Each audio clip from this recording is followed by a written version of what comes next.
मैं बरखा Sharma D law junction से आपके सामने जो हम कॉन्स्टिट्यूशन की एक सीरीज कर रहे थे अब उसको आगे बढ़ाते हैं। हमने लास्ट में देखा था आर्टिकल 32। आर्टिकल 32 को जब हम देख रहे थे तो हमने क्या समझा था कि भाई ये एक संवैधानिक उपचारों का अधिकार है। आर्टिकल 32 में मूल अधिकारों के प्रवर्तन के लिए सुप्रीम कोर्ट में रिट दायर की जा सकती है। तो रिट कौन कौन सी थी? सबसे पहले थी बंदी प्रत्यक्षीकरण, परमादेश, फिर उसके बाद थी प्रतिषेध, उत्प्रेषण, अधिकार परीक्षा। ये थी सारी हमारी रिट्स। तो आज हम जो रिट का प्रोविजन है वो डिटेल में देखेंगे। तो सबसे पहले जो हमारी रिट आती है ना, वो आती है वो आती है बंदी प्रत्यक्षीकरण।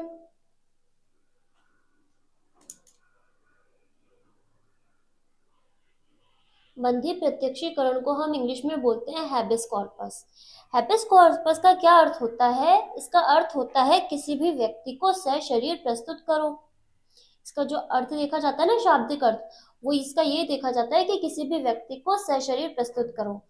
तो इसमें क्या बताया जाता है? इसमें बताया जाता है कि जब किसी भी व्यक्ति को गिरफ्तार किया जाता है, या तो किसी राज्य के द्वारा या किसी अन्य व्यक्ति के द्वारा, तो जब किसी व्यक्ति को गिरफ्तार करते हैं, बंधक बनाते हैं, तो न्यायालय इस रिट के द्वारा, किस रिट के द्वारा? बंदी प्रत्यक्षीकरण के रिट के द्वारा क्या जारी कर सकता है? एक आदेश जारी कर सकता है। आदेश न्यायालय के द्वारा जारी किया जाएगा कि जो बंधक बनाया गया व्यक्ति है, गिरफ्तार किया गया व्यक्ति है, उसको न्यायालय के समक्ष प्रस्तुत करो।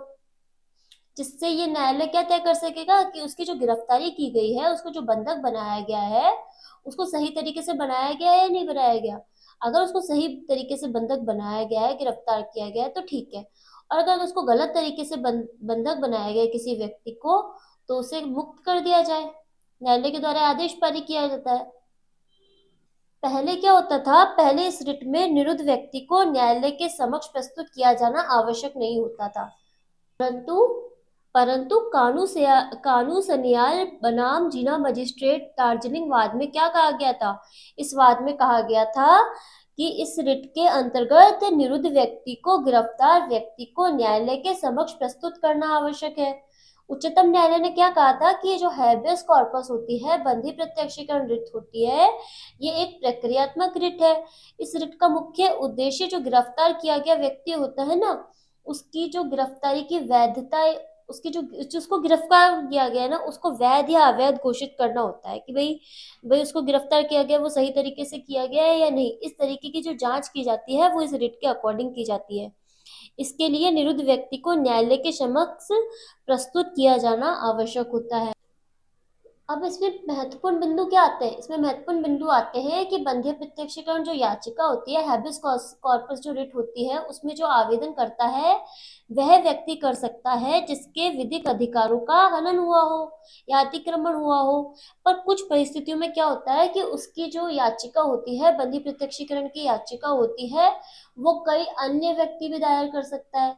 तो अन्य व्यक्ति कौन होता है? इसमें अन्य व्यक्ति हो सकता है उसके मित्र, रिश्तेदार, या कोई भी अन्य स्वयंसेवी संस्था, कोई सामाजिक कार्यकर्ता, कोई भी व्यक्ति बंदी प्रत्यक्षीकरण रिट जारी कर सकता है ऐसे व्यक्ति के विरुद्ध जिसे गिरफ्तार किया गया है। तो ऐसी गिरफ्तारी किसके द्वारा की जा सकती है? या तो राज्य के द्वारा, सरकार के द्वारा, या फिर निजी व्यक्ति। किसी भी व्यक्ति ने किसी भी व्यक्ति को अगर इस तरीके से गिरफ्तार किया गया है, बंदी बनाया गया है, तो उनके दोनों के खिलाफ ऐसी रिट जारी हो सकती है। अगर सरकार के विरुद्ध इस तरीके की रिट जारी की जाती है तो किसको दी जाएगी? मुख्य सचिव को दी जाएगी। परंतु कुछ परिस्थितियां ऐसी होती है जब ये रिट जारी नहीं की जा सकती। कब ऐसी परिस्थितियां होती है कि कोई वैध हिरासत हुई हो, मतलब गिरफ्तारी का कोई वैध कारण हो और उसको 24 घंटे नहीं हुए हो। हिरासत में गिरफ्तारी जो की गई है विधानमंडल या न्यायपालिका की अवमानना के फलस्वरूप की गई है, तो भी ये रिट जारी नहीं की जा सकती, है ना। और व्यक्ति अगर न्यायिक हिरासत में हो तो भी ये रिट जारी नहीं करा सकती। और जैसी गिरफ्तारी हुई है वो न्यायालय के न्याय क्षेत्र के बाहर हो तो भी ये रिट जारी नहीं की जा सकती। तो ये हुई हमारी बंधी प्रत्यक्षीकरण रिट।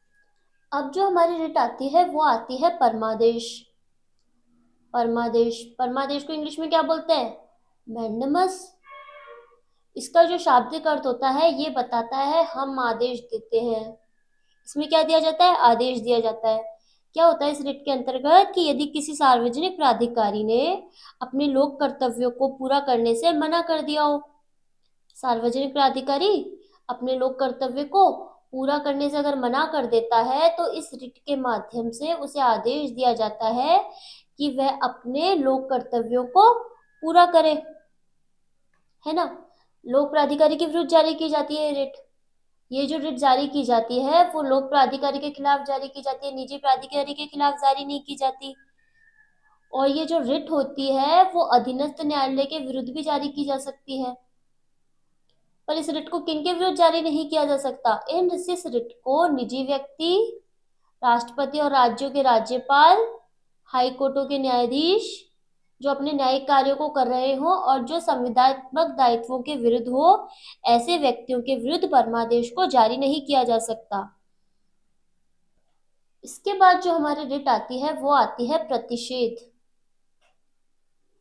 प्रतिषेध यानी रोकना। प्रतिषेध का मतलब होता है रोकना। तो जो प्रतिषेध रिट होती है इसका इंग्लिश में जो वर्जन है वो क्या है? प्रोहिबिशन। ट्रांसलेशन जो है वो है प्रोहिबिशन। प्रोहिबिशन का मतलब क्या होता है? रोकना। इसकी प्रकृति कैसी है? निवारक प्रकृति मानी जाती है। प्रतिषेध, प्रतिषेध को बोलते हैं प्रोहिबिशन। प्रोहिबिशन का हिंदी में अर्थ होता है रोकना। यह जो याचिका होती है, रिट होती है, सर्वोच्च न्यायालय या उच्च न्यायालय द्वारा किसी अधीनस्थ न्यायालय या अधिकरण के विरुद्ध जारी की जाती है। कब जारी की जाती है? जब वो अपने न्यायिक क्षेत्र के बाहर कार्य कर रहा हो। तो यह याचिका सुप्रीम कोर्ट या हाई कोर्ट के द्वारा किसी अधीनस्थ न्यायालय या अधिकरण के विरुद्ध उसके न्यायिक क्षेत्र के बाहर कार्य करने पर जारी की जाती है। और यह प्रशासनिक अधिकरणों, विधायी निकायों और निजी व्यक्ति के खिलाफ भी जारी की जा सकती है ना। और ये न्यायिक, अर्धन्यायिक अधिकरणों के विरुद्ध भी जारी की जा सकती है। तो ये तो हो गया प्रतिषेध। प्रतिषेध यानी रोकना, प्रोहिबिशन। फिर इसके बाद आती है हमारी उत्प्रेषण। उत्प्रेषण का मतलब होता है सरसरी। सरसरी रिट होती है, इंग्लिश में इसका ट्रांसलेशन है। इसका अर्थ होता है शाब्दिक, प्रमाणित या सूचित करना। इसकी जो प्रकृति होती है वो निवारक और सहायक होती है। यह रिट किसी उच्च न्यायालय द्वारा किसी अधीनस्थ न्यायालय या अधिकरण के विरुद्ध जारी की जाती है। कब जारी की जाती है? जब न्यायालय द्वारा अपने अधिकार क्षेत्र से बाहर जाकर निर्णय देने का संशय किया जाता हो, निर्णय में प्राकृतिक न्याय के सिद्धांतों का उल्लंघन हुआ हो। क्या होता है? यह याचिका किसी हाई कोर्ट के द्वारा किसी अधीनस्थ न्यायालय या अधिकरण के विरुद्ध उस न्यायालय द्वारा अपने अधिकार क्षेत्र के बाहर निर्णय देने का संशय या मतलब निर्णय देने का प्रयास करने या प्राकृतिक न्याय के सिद्धांतों का उल्लंघन करने के विरुद्ध जारी की जा सकती है। इसमें रिट जारी करने वाला न्यायालय मामले को अपने पास मंगाकर इसकी सुनवाई कर सकता है। और जो ये जो रिट होती है इसमें न्यायिक व अर्धन्यायिक प्राधिकरण के विरुद्ध उत्प्रेषण रिट जारी की जा सकती है। प्रतिषेध और उत्प्रेषण में क्या अंतर होता है? जो प्रतिषेध रिट होती है वो न्यायालय में सुनवाई के दौरान दी जाती है, निर्णय देने से पहले जारी की जाती है। जबकि जो उत्प्रेषण रिट होती है वो निर्णय से पहले व निर्णय के बाद दोनों ही स्थितियों में जारी की जा सकती है। और जो प्रतिषेध रिट होती है वो केवल प्रोसेस को रोकती है, कार्यवाहियों को रोकती है। जबकि जो उत्प्रेषण रिट होती है वो जो न्यायालय होता है वो कार्यवाही को, मामले को अपने पास मंगाकर आगे कार्यवाही करता है। और जो प्रतिषेध रिट होती है वो सिर्फ न्यायपालिका के विरुद्ध जारी की जाती है। जबकि जो उत्प्रेषण रिट होती है वो न्यायपालिका और कार्यपालिका दोनों के विरुद्ध जारी की जा सकती है। तो यह हो गई हमारी उत्प्रेषण रिट। अब इसके बाद आती है हमारी रिट अधिकार परीक्षा। अधिकार परीक्षा का मतलब होता है क्यू वारंटो। क्यू वारंटो का शाब्दिक अर्थ क्या होता है? किस अधिकार से। इसमें पूछा जाता है कि आप किस अधिकार से ये काम कर रहे हो। कौन सा काम? ये रिट तब जारी की जाती है जब कोई व्यक्ति ऐसे सार्वजनिक पद पर है जिसके वह योग्य नहीं है ना। और फिर क्या करता है? वो अवैध रूप से किसी सार्वजनिक पद पर आसीन होता है। यदि कोई व्यक्ति अवैध तरीके से किसी सार्वजनिक पद को धारण करता है तो यह अधिकार परीक्षा रिट जारी की जा सकती है और पद पर आसीन व्यक्ति के खिलाफ जारी होती है। ऐसे व्यक्ति के खिलाफ नहीं होती जो व्यक्ति को नियुक्त करता है, बल्कि जो पद पर व्यक्ति होता है ना उसके खिलाफ जारी की जाती है। न्यायालय द्वारा स्वयं के विवेक से इस संबंध में रिट जारी की जाती है ना। अधिकार परीक्षा न्यायालय का विवेकाधीन उपचार है, अर्थात न्यायालय अपने विवेक के अनुसार निर्णय करता है कि ये उसे रिट जारी करनी है या नहीं। तो ये हमारे रिट्स वाले प्रोविजंस हो गए। फिर हमारा जो आर्टिकल 32 है, इसका निलंबन भी किया जा सकता है क्या? इसका निलंबन किया जा सकता है, लेकिन संविधान में वर्णित आधारों पर ही इसका निलंबन किया जा सकता है। अब जो रिट के प्रोविजंस थे वो सुप्रीम कोर्ट और हाई कोर्ट दोनों को प्राप्त है।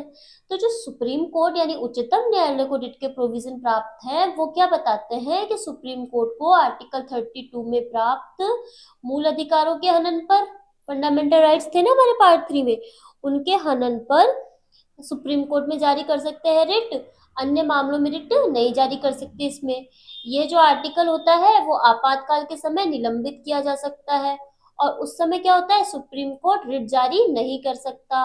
ये किसने इसमें बताया गया, आर्टिकल 32 में सुप्रीम कोर्ट के रिट से रिलेटेड प्रोविजन। अब इसके बाद आता है हमारा हाई कोर्ट से रिलेटेड प्रोविजन।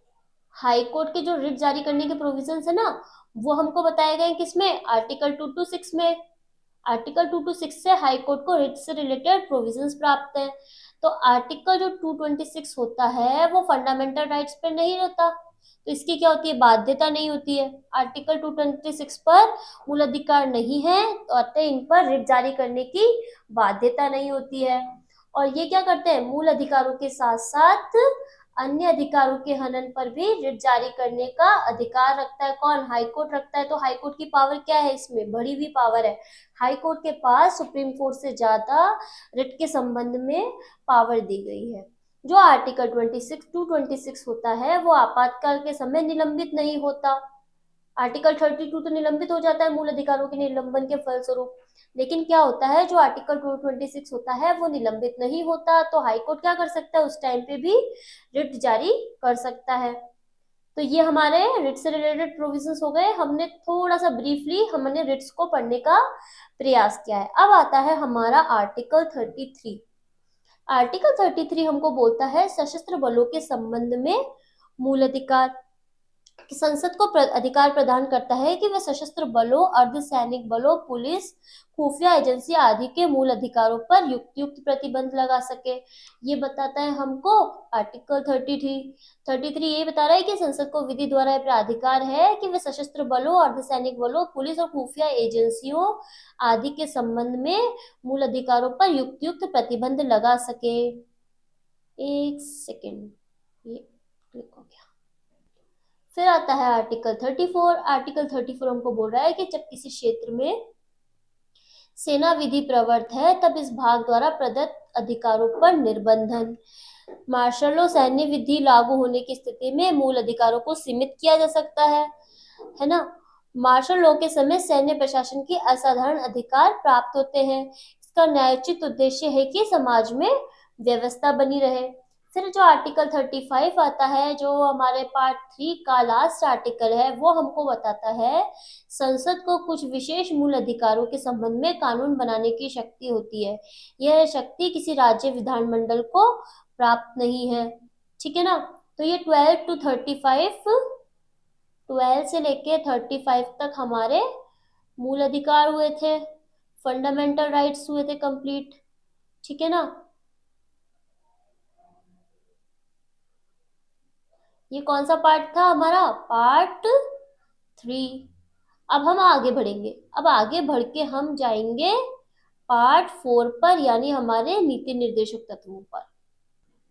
पार्ट 4 आता है हमारा, पार्ट 3 हमने कंप्लीट कर दिया, अब आ रहा है हमारा पार्ट 4। पार्ट 4 हमको बता रहा है नीति निर्देशक तत्वों के बारे में। नीति निर्देशक तत्व क्या होते हैं, डायरेक्टिव प्रिंसिपल। कहां से कहां तक दे रखे हैं, 36 से लेके 51 तक। तो जो हमारा आर्टिकल 36 आता है वो बताता है हमें डेफिनेशन क्लोजेस का। ये क्या बताता है कि इस भाग में राज्य की वही परिभाषा होगी जो भाग 3 में है। भाग 3 में जो राज्य की परिभाषा दे रखी थी ना आर्टिकल 12 में, उसी को यहाँ पे कंसीडर किया जाएगा कि आर्टिकल 36 राज्य की परिभाषा और वही परिभाषा होगी जो कि भाग 3 आर्टिकल 12 में दी गई है। तो इसके इस नीति निर्देशक तत्वों के संबंध में कुछ महत्वपूर्ण बिंदु भी है। सबसे पहले तो आता है कि संविधान की आत्मा का दर्जा दिया गया इनको, किसके द्वारा दिया गया है? ऑस्टिन के द्वारा।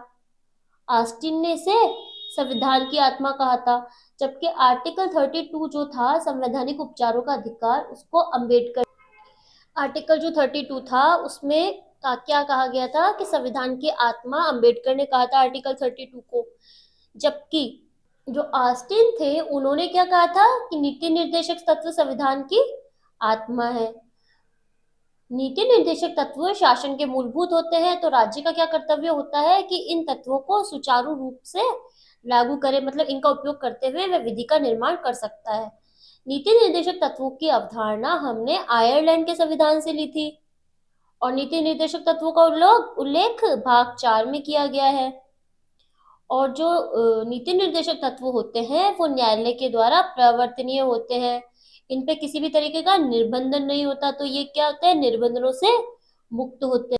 नीति निर्देशक तत्व जो होते हैं वो सामाजिक और आर्थिक व्यवस्था को बनाए रखने में मदद करते हैं। सामाजिक व आर्थिक व्यवस्था बनाए रखने में आवश्यक होते हैं। इनका प्रवर्तन आपातकाल में भी किया जा सकता है, क्योंकि ये क्या होता है? निलंबित नहीं होते ना, मूल अधिकारों में निलंबित होते हैं 20 और 21। तो इनका क्या था? निलंबित नहीं होते, मूल अधिकार निलंबित होते हैं, नीति निर्देशक तत्व निलंबित नहीं होते। तो इनका जो प्रवर्तन होता है वो आपातकाल में भी किया जा सकता है। नीति निर्देशक तत्वों द्वारा सरकार पर कर्तव्य अधिरोपित किया जाता है कि भाई कोई भी किसी भी तरीके का अगर आवश्यकता पड़े तो कानून बना सकते हैं। हमारे डायरेक्टिव प्रिंसिपल्स होते हैं वो क्या करते हैं? यदि कोई लॉ बन जाता है उन डायरेक्टिव प्रिंसिपल के थ्रू, तो जो उस कानून के जरिए क्या होता है, जो डायरेक्टिव प्रिंसिपल होते हैं वो निष्क्रिय होते हैं। अगर सुषुप्त अवस्था में होते हैं तो वो सक्रिय हो जाते हैं। मूल अधिकारों को नीति निर्देशक तत्वों के साथ संतुलन बनाए रखना चाहिए। यह संतुलन जनहित में होना आवश्यक है। फिर इसके बाद जो आता है हमारा आर्टिकल, वो आता है आर्टिकल 37। आर्टिकल 37 हमको क्या बोलता है कि इस भाग में जो भी उपबंध दे रखे हैं, इस भाग से तात्पर्य क्या है? भाग 4। भाग 4 में जो तत्व दे रखे हैं हमको, जो उपबंध दे रखे हैं, वो किसी न्यायालय द्वारा प्रवर्तनीय नहीं होंगे। न्यायालय द्वारा तो प्रवर्तनीय नहीं होंगे, लेकिन किंतु फिर भी क्या है, ये देश के शासन के लिए मूलभूत हैं, क्योंकि हम राज्य के ऊपर कर्तव्य अधिरोपित कर सकते हैं कि भाई इस चीज की आवश्यकता है तो विधि बनाकर उसको लागू किया जाए। और इनको लागू करना किसका कर्तव्य होता है? राज्य का। तो कर्तव्य किस पर अधिरोपित किए जाते हैं? राज्य पर अधिरोपित किए जाते हैं। फिर आता है हमारा आर्टिकल 38। आर्टिकल 38 हमको बोलता है कि राज्य लोक कल्याण की अभिवृद्धि के लिए सामाजिक व्यवस्था बनाएगा और आय, प्रतिष्ठा, सुविधाओं एवं अवसर की समानता को दूर करने का प्रयास करेगा। किसके द्वारा प्रयास किया जाएगा? राज्य के द्वारा प्रयास किया जाएगा। क्या बताया इसमें? अगर हम एक्ट की लैंग्वेज देखें तो राज्य ऐसी सामाजिक व्यवस्था की जिसमें सामाजिक, आर्थिक और राजनीतिक न्याय राष्ट्र जीवन को सभी संस्थाओं को अनुप्रमाणित करके भरसक प्रभावी रूप में स्थापना और संरक्षण करके लोक कल्याण की अभिवृद्धि के लिए प्रयास करेगा।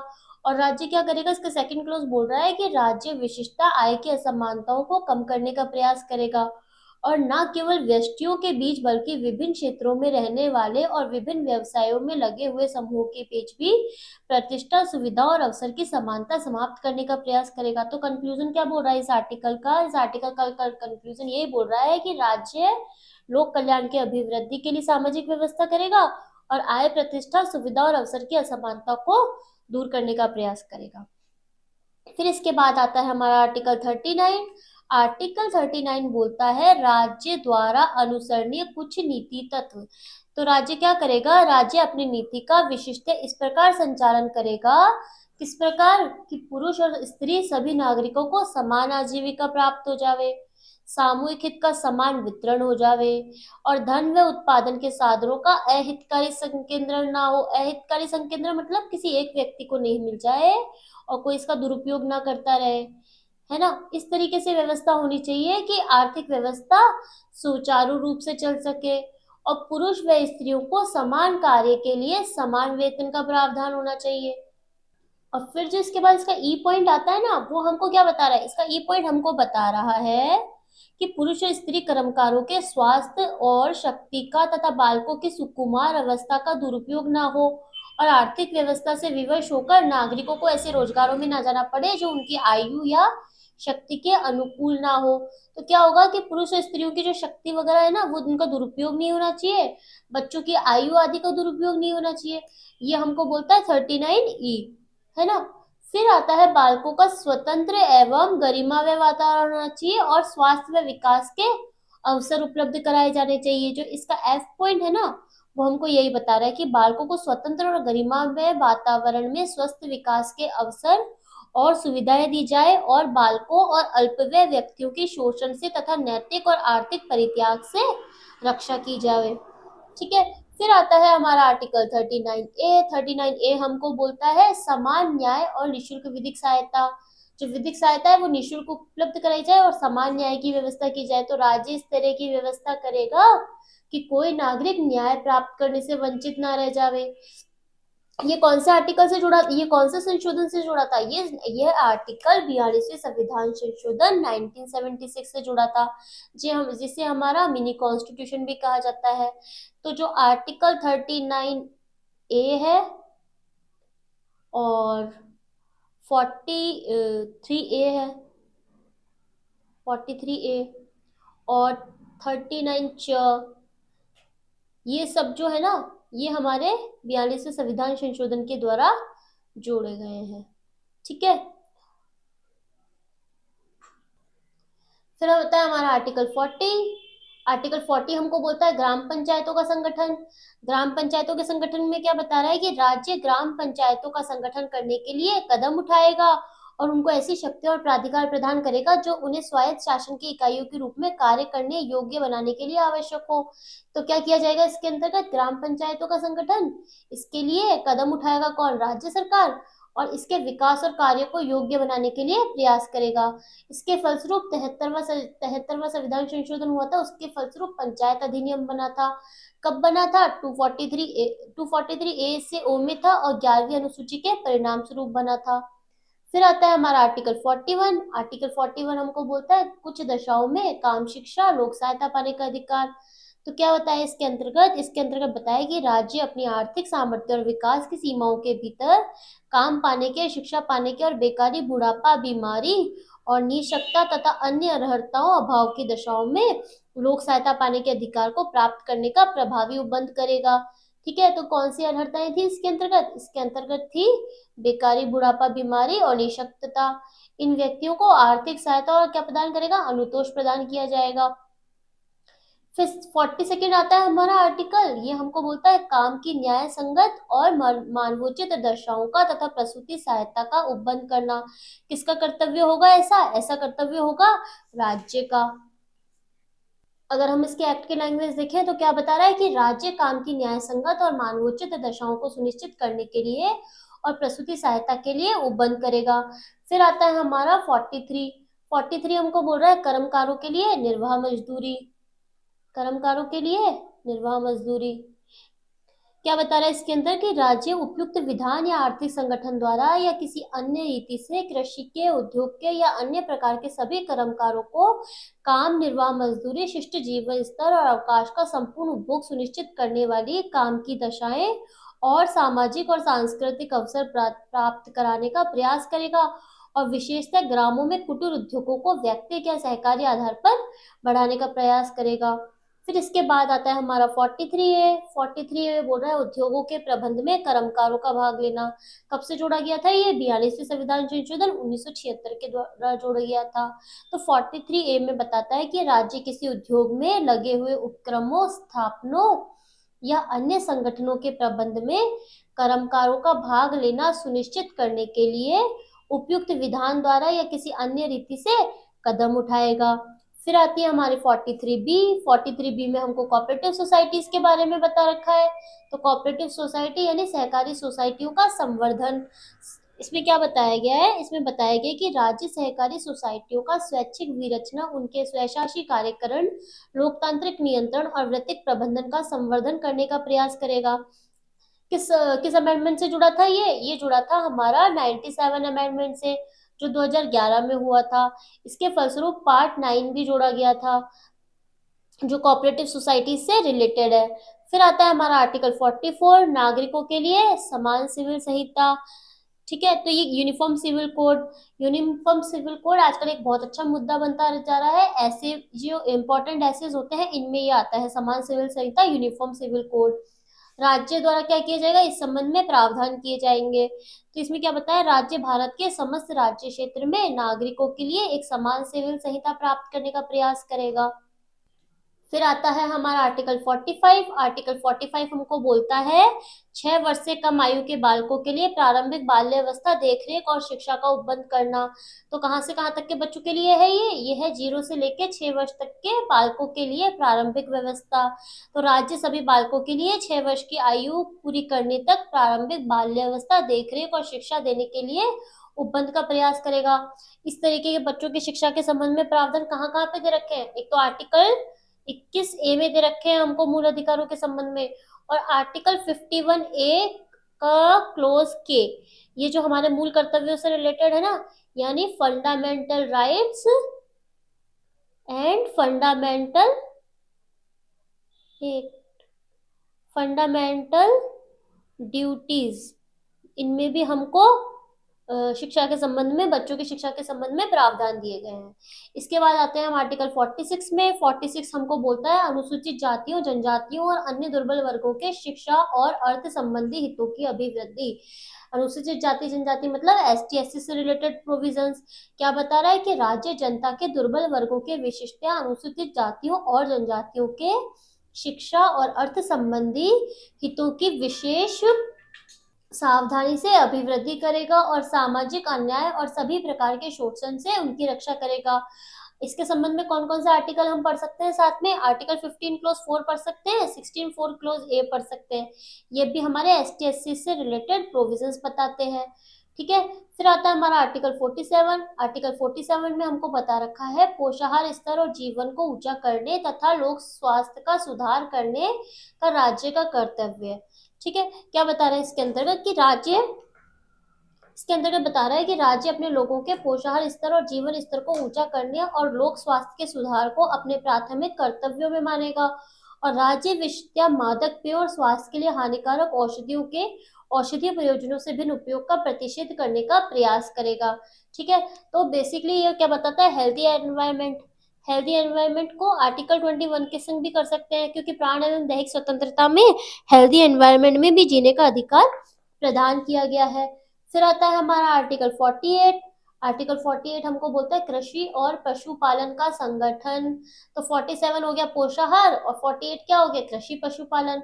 तो कृषि पशुपालन के संबंध में बताता है कि राज्य कृषि और पशुपालन को आधुनिक और वैज्ञानिक प्रणालियों से संगठित करने का प्रयास करेगा, और विशेषतः गाय और बछड़ों तथा अन्य दुधारू और वाहक पशुओं की नस्लों के परीक्षण और सुधार के लिए उनके वध का प्रतिषेध करने के लिए कदम उठाएगा। ऐसा किसके द्वारा किया जाएगा, राज्य के द्वारा। ठीक है, फिर आता है हमारा 48A। 48A हमको बोल रहा है पर्यावरण का संरक्षण और संवर्धन तथा साथ ही वन्य तथा अन्य जीवों की रक्षा करना। तो राज्य देश के पर्यावरण के संरक्षण और संवर्धन का तथा वन्य जीवन की रक्षा करने का प्रयास करेगा। कौन से संविधान संशोधन के द्वारा जुड़ा गया था, 42वें संविधान संशोधन के द्वारा जोड़ा गया था इसको। फिर आता है हमारा आर्टिकल 49। आर्टिकल 49 हमको बोलता है राष्ट्रीय महत्व के स्मारकों, स्थानों और वस्तुओं का संरक्षण संसद द्वारा बनाई गई विधि द्वारा या उसके अधीन राष्ट्रीय महत्व वाले घोषित किए गए कलात्मक या ऐतिहासिक अभिरुचि वाले प्रत्येक संस्मारक या स्थान या वस्तु का यथास्थिति लुंठन, विरूपण, विनाश, अपसारण, व्ययन या निर्यात से संरक्षण करना राज्य का कर्तव्य होगा या बाध्यता होगी। तो 49 हमारा राष्ट्रीय महत्व के संस्मारक हो गए। ठीक है, अगर हम इसको रीड करेंगे तो आर्टिकल 51 क्लोज के साथ करेंगे, जो हमारे किसमें बताए गए हैं, फंडामेंटल ड्यूटीज के अकॉर्डिंग बताए गए हैं।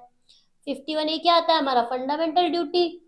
फिर आती है हमारा आर्टिकल 50। आर्टिकल 50 हमको बोलता है कार्यपालिका से न्यायपालिका का पृथक्करण, है ना, separation of judiciary from executive. तो राज्य की लोक सेवाओं में न्यायपालिका को कार्यपालिका से पृथक करने के लिए राज्य कदम उठाएगा। फिर आता है आर्टिकल 51। आर्टिकल 51 हमें बोलता है अंतर्राष्ट्रीय शांति और सुरक्षा की अभिवृद्धि, promotion of international peace and security.